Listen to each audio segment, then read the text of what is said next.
Hey everyone, we are back in Doctor Who this week. So, I have this huge project that I want to put out to you. I'm recording this well in advance, but ahead of the 60th anniversary of Doctor Who coming up these coming weeks, I want to do a huge epic ranking tier series where we go through every episode of New Who, that's Doctor Who since it was revived in 2005, go through every season, rank the episodes through every season, and then put a weighted average on those seasons and see if at the end, with all of our rankings, what is the best season of Doctor Who, what is the best episode. We're going to try to get through all 13 regular seasons of Doctor Who since, like I said, it was revived in 2005 with the Ninth Doctor and Series 1. So today we're starting with Series 1, and we're going to go in this series through every single season until we get a definitive ranking,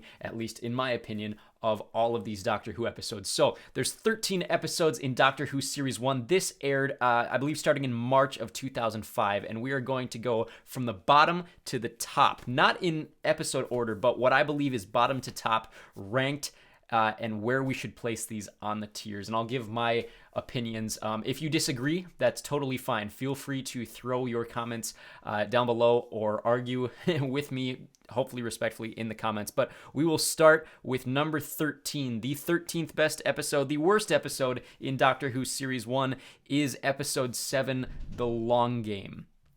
Now, we are putting the long game... where's it at here? We're putting it all the way in F tier. Now, I have a lot of issues with the long game. It's got kind of this cool plot idea, what with the fake news. Doctor Who is kind of ahead of its time. You see a lot of political intrigue in Series 1. You see a lot of issues that would come to the forefront of culture in the next 10, 15 years. So this one deals with fake news. It deals with misinformation. It deals with a monopoly on the news and information service toward the planet. But it's not very well executed. There's a lot of loose plot threads. The acting isn't necessarily that good. The special effects are terrible, but that's kind of an issue with the overall series as a whole. The color grading in this episode drives me crazy. It's just way too dull. Doesn't really match any of the other episodes in Series 1 for me, especially when you get to, Floor 500. You get a lot of cool, background ideas in the episode that aren't really explored in depth, what with Suki being kind of this information savior, I guess, these rebels on the planet that are trying to destroy the satellite and get people to understand that they are under a false narrative. I think that would have been a more interesting story than the story we got. It does away with Adam, the companion, and they did that on purpose to kind of show, not every companion will last in the TARDIS. And so they got rid of that plot thread early. There's a lot of scientific ideas that are interesting because it takes place so far in the future. And then, of course, Simon Pegg is great, but it doesn't really do anything with him. And overall, the plot just kind of ends at the end, setting up the series finale, which is good. But this episode really is just kind of boring. It doesn't really do anything for me. You might have differing opinions. There are some on this list that you could argue are worse than The Long Game, but for me, The Long Game is the worst and most forgettable, most boring, most non-rewatchable episode of Series 1 of Doctor Who. So I'm putting it bottom of F tier there. The way that I will do these is, if there's two-parters, I'm going to put them kind of right next to each other in the same spot, unless the quality is so different that I feel they deserve to be separated. But the next two, number 11 and 12, are a two-parter, and that is, of course, Aliens of London and World War III. So we will put those right above The Long Game here. Now, obviously, the big one people always talk about is that the aliens are horrendous. They are poorly designed, poorly executed. Sometimes they're CGI, sometimes they're physical. And the actors, when they were filming, didn't really understand when it was going to be a physical prop and when it was going to be a computer generated prop. And this episode and the production on this episode are part of why Christopher Eccleston was so upset with the production team very early on, and it led to his basically shunning from the franchise and blacklisting from the BBC because of his arguments with the production team on Doctor Who. But these episodes are kind of a precursor to fake news. It's more so a retelling of the Iraq story, where the government is feeding misinformation to the people to justify a nuclear strike or justify a global war. And the aliens are written for children, which is fine. Doctor Who is a family show. I shouldn't call it a children's show. It's more of a family viewing experience. But obviously you have the farting aliens, you have some toilet humor, you have humor that really just kind of falls short. Memorable characters are introduced in this episode, such as Harriet Jones, the Prime Minister. We know who she is. But this two-parter is often regarded as one of the worst episodes in Doctor Who. I think The Long Game is more egregious. It's a lot less impactful than Aliens of London World War III. You got the plot element with Rose being gone for a whole year that doesn't really go anywhere, especially as we move into Series 2, and that plot line is kind of forgotten about as we move forward in the series. Fairly inconsequential, but it does set up the 3-episode arc of Harriet Jones, the Prime Minister. So I don't really have much to say. You guys, if you're familiar with Doctor Who, kind of know fans' opinions on Aliens of London and World War III. It's boring. It's not as funny as they want it to be. The aliens aren't well executed whatsoever, and it just kind of falls flat on its face in every single direction. So those are the only episodes that I will put in F tier. So we will move up now to The End of the World. So 10th best episode, 4th worst episode, in my opinion, is The End of the World. Now, The End of the World is a cool episode. It does what it needs to do in terms of exploring the future and setting up this whole time travel idea and Rose's existential crisis. Those elements are all really good. You get some cool world building ideas, what with all the different species there. Cassandra, the last human, played by Zoe Wanamaker, is always a fun inclusion in the show. But everything about this episode is overly campy, is very over the top, and not in a justifiable direction necessarily. The Doctor just kind of figures it out, and it's not super impactful. You can tell that he's frustrated about the world based on, we know he came out of a time war. It's not revealed yet, but we know he came out of a huge war. We know he's got this weighted backstory, and one of the things that I like and don't like at the same time about this episode is his reaction to Jade's dying.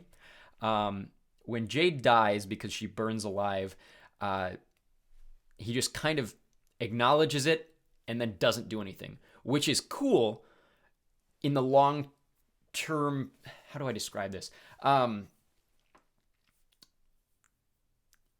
It feels like it comes up short. We understand why he is kind of so ignorant towards life or expecting people to die and just deals with it. But to me, that portrayal of the Doctor as not really caring about someone's life is kind of shocking to me. I don't like that he just kind of reverses everything at the end.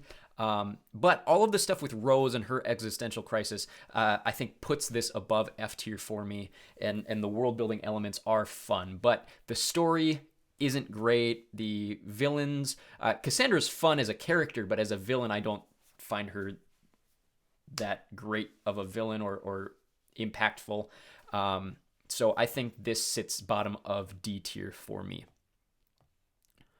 We move up then to The Unquiet Dead. Immediately following that episode is The Unquiet Dead. This, of course, is the Charles Dickens story where they accidentally go to Cardiff instead of London and are caught up in basically a ghost hunt. There is a gaseous sentient species called the Gelf, and they are using the rift of Cardiff, which comes up later in the series, and the gas leaks at this morgue to take over corpses of bodies. My problems with this episode are less about plot and story and more about the way that it looks and the way that it feels. A lot of people like this episode because it feels like a horror story. To me, it doesn't feel like a horror story. It feels like a very poorly lit episode. It feels like there's not a ton of expansion to the world going on. It's a very confined story. It's a very claustrophobic story to me, and I don't think they did that on purpose. I don't know how to describe it other than I don't like the way that this episode physically looks, and I don't like the way that this episode feels from a set perspective. I don't love the design of this episode by any means. I think Charles Dickens is a fun character. I think Eve Miles does a great job as Gwyneth, but I've never really connected with this episode, and I don't know why necessarily, because I am a horror fan, but there's plenty more horror episodes in Doctor Who that I like significantly better than this, and I've never really enjoyed this. To me, this is always one of those episodes that I want to skip, but I know that if I skip it, then I have to watch Aliens of London right away, and I'd rather have a little breathing room before we get to Aliens of London. So the fact that 4 of the first 5 episodes of Series 1 are that low is kind of disappointing to me. I do like Series 1 by the end of it, but it does start... It's a slog to get through, and I understand why people want to skip 9. I really do, genuinely. That's all for D tier. Let's move up now to C tier. I have Boomtown. A lot of people put Boomtown on the bottom of their tiers as well. This is, of course, the episode that comes right before the finale. Margaret, the Raxacoricofallapatorian, or the Slitheen family member who survives Aliens of London and World War III Returns. I think that the aliens are better portrayed in this episode than they are in that episode, and part of that is you only have one of them now, so it's less of a threat, but it's more of an impactful threat, if that makes any sense. You're not making them seem like such a vast species. It's just one now. I think this episode does a great job of telling a story of repercussions for actions, of forgiveness, of basically trying to make someone recognize the faults in their life and the decisions that they've made and how it's impacted other people. I think the diner scene between Margaret and the Doctor is both really funny and also really impactful by the end, from an emotional standpoint. This episode was written last minute. It was supposed to be a different... I don't know entirely the backstory of who was supposed to write the original episode, but a scheduling conflict or a production issue fell through, and Russell T Davies had to write this episode last minute. And so that's why it kind of feels a little different. It feels a little off, and a lot of people don't like it because it feels inconsequential. I disagree. I think it ties up the Slitheen story really effectively. I don't love the beginning of it. I don't like the running through the Cardiff mayor's office and all that kind of campy stuff. But as soon as we get to nighttime, where you have the scenes between Rose and Mickey just discussing the world and how things have impacted Mickey since Rose left, and all of this stuff leading up to the Cardiff earthquake, I think is some of the best confrontational TV or conversational TV that Doctor Who has to offer. So I am putting that C tier there. Next, I have Bad Wolf. Now, this might be a hot take. Bad Wolf is, of course, the first half of the finale. And what I don't love about Bad Wolf is it's all setup. The entire first half or first 2/3 of the episode are parodies of game shows, which are fun. The episode does date itself, though. You have TV shows that have not existed really since the time of this show's airing. I mean, you had The Weakest Link, which was revived in the United States a couple years ago with Jane Lynch. That is probably the longest lasting of these TV shows. You have references to Stars in Their Eyes. You have references to Big Brother, which exists in some form still, but not nearly the way it did in 2005. You have references to What Not to Wear, which hasn't existed for years. So it's a very dated, it feels very 2005-esque, and I don't think that's what they wanted to do when they were parodying reality TV or not binge watch, but you know what I mean, like very must watch, non-impactful television, if that makes any sense. So that's the entire like first half, first 2/3 of this episode, and then the entire latter third or latter half is just set up to the next episode. And the next episode is so good, and so much is packed into Parting of the Ways. We'll get to that at the end of this list, but I think the first half of it, all of the stuff in the first half of this two-parter is very average, and that's why I think it sits solidly middle of C tier. Right above that is Rose. Now, Rose is a tricky one to rank for a variety of reasons. Everybody loves it. It's the first episode of Doctor Who. It's the episode that gets you involved with the show. Obviously, if you're starting from the very top, you're gonna want to watch Rose, and you like Rose is a very likable episode. It's very fun. It's very campy. It gets you engaged with this character of the Doctor. It tells the story from the companion's perspective, which is always good. In my opinion, at least. A lot of people have differing opinions, but we've discussed that in other Doctor Who live streams. Long story. Rose is, the production is very bad.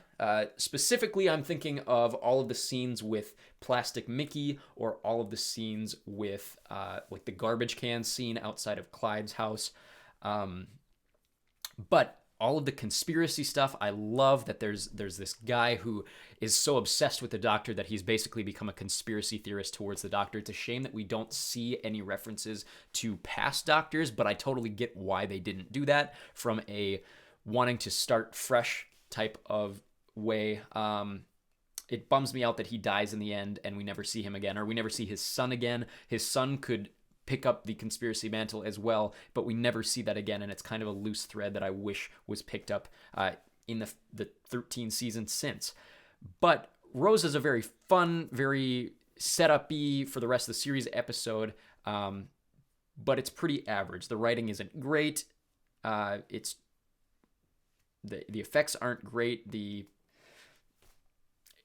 There's a lot better than that. There's a lot better Doctor Who than Rose is kind of what I'm trying to get at here, especially even in Series 1. So we'll put that there. And that's all for C tier episodes. Moving up to B tier now. We have 5 episodes left, and they're all pretty good. So I don't have anything in B tier, but we're moving up to A tier, and we're actually going to go with Father's Day. So coming in 5th place is Father's Day. This is an episode right about halfway through the series, and it has to do with Rose going back in time and saving her father. Of course, she is unable to do it the first time, so she asks to go back one more time, and she defies the Doctor's orders and saves her dad from the car accident that killed him. And there's a lot of repercussions and a lot of self-study about the meaning of sacrifice and the meaning of loss and the meaning of death, and fantastic performances all around. Camille Coduri is at her best as like 80s Jackie Tyler in this episode. Billy Piper's performance is phenomenal. We don't see a ton from Christopher Eccleston because he is out of commission near the end of this episode. But Billy Piper's performance and her chemistry with Sean I believe it's Sean Dingwall who plays her father, Pete Tyler. Fantastic episode in my opinion. Part of it is more that atmosphere, but it just lacks that extra thing to put it up in S tier for me. But a very good study of loss and study of just the effects of life and tragedy. And then also in A tier, we have Dalek. Now, a lot of people will put this in, or excuse me, sorry, I'm getting ahead of myself.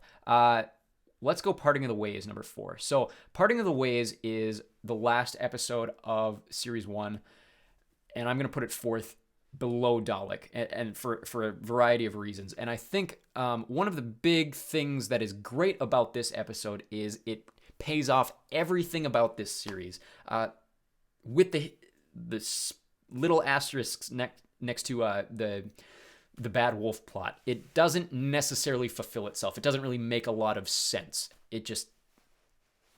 Like they wrote this Deus Ex Machina, or this MacGuffin, I guess, device, and they don't really explain it away in a satisfying manner.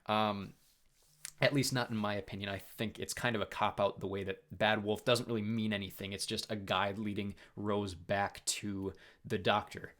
When with the power of the TARDIS inside her, she probably could have done that anyways. So Bad Wolf, I don't know that it necessarily means anything. I might be reading it wrong, but I've never been satisfied with the reveal of the Bad Wolf arc. That being said, everything else about this episode is phenomenal. The Daleks are at some of their most menacing highs. They kill everybody. You get the reveal at the end of the episode that Jack isn't dead and now can never die, and so that sets into series 3. What else? Billie Piper's performance is phenomenal. Christopher Eccleston is phenomenal. Him sending her home and her being just distraught that she can't go back and save him, and then the conversation she has with Jackie where it's taking place in the future. There's still but it's happening now, and just kind of this whole concept of time not being linear and being perspective based is very cool in my opinion. I think it's a great end to series 1. I think it's a great end to Christopher Eccleston's run as the Doctor. So I will put that firmly in A tier. But like I said, that the Bad Wolf stuff just knocks it out of S tier for me, just because I've never really been satisfied with the Bad Wolf conclusion. Then we come to Dalek. Now, a lot of people have this as the top of Series 1, and even in S tier. And for me, it's very close. I have it super close to S tier, and the reasons that it's not quite S tier, I've never loved Adam as a character. I know that they wrote him into the series to be that companion that couldn't be. Henry Van Staten is fun. It's cool to see, kind of the opposite of the Clive thing, someone who's obsessed with aliens and technology and using it for their own benefit. It's very much that political commentary, that satire of actual world events and actual characters or people in our world being parodied like they are in the rest of the series. I love the conflict between the Dalek and the Doctor. I think that the Daleks are in Parting of the Ways. This specific Dalek shows how menacing and how terrifying they can be, and why the Doctor hates the Daleks so much, why he's so afraid of the Daleks. It starts this kind of contemplative this contemplative idea about the Doctor not being too far different from the Daleks, and we would see that really return in Series 8 with the Am I a Good Man arc. I think Billie Piper is at her best as kind of this oblivious but heartfelt companion who just wants to help the way the Doctor would, but doesn't understand things outside of her own kind of mindset, outside of her own understanding of the universe. And Christopher Eccleston's performance is just phenomenal. Just this war-torn, tired of everything, will do everything in his power to leave the Time War behind him, including killing the Dalek. And one of the gripes that I have about this episode is the suicide of the Dalek at the end. I don't think it makes sense from a perspective of the Daleks. Yes, there were some instances in Classic Who where the Daleks did do similar suicidal tendencies, but in terms of what the Daleks are supposed to represent, and especially the way that they're portrayed in the first half or first 2/3 of this episode, where they're all killing, all powerful, will kill everybody except themselves, the fact that it then commits suicide at the end kind of demeans that just slightly for me. But the Daleks are terrifying in this episode. This was a great introduction of them into the series. I'm glad it happened because it almost didn't happen. The Terry Nation estate almost didn't grant the rights of the Daleks to the showrunner and the BBC for this series, but I'm glad they did. And for me, Dalek is very top of A tier. Very top of A tier. Very just that much off of S tier. But then, of course, in S tier, the only episodes we have, it's a two-parter. It's The Empty Child and The Doctor Dances. And I think The Doctor Dances has to go just slightly above for its payoff. And we'll put that right there. The Empty Child, is the horror episode that The Unquiet Dead isn't. Very like tension based. The music is phenomenal. The incidental music is even better. You have just this build up and an introduction of Jack Harkness as a character, but this fear of the unknown, and the unknown is this empty child, and the unknown being exploited with the nanogenes. And this whole episode is both a study of the Doctor's character in the sense that he's not all that he seems to Rose, what with the sexuality that's explored in the second half of the two-parter, but also with the fear of the unknown, the lack of understanding with the nanogenes, the lack of understanding with Jack Harkness thinking he knows more than the Doctor, but he doesn't, and just an entire study in the way things are, I guess, is the best way I can put it. Just people are afraid of what they don't know. Things are afraid of what they don't know, and so better understanding things is the whole plot of this two-parter. It's the best that Series 1 has to offer. It's the scariest that Series 1 has to offer, and it stands...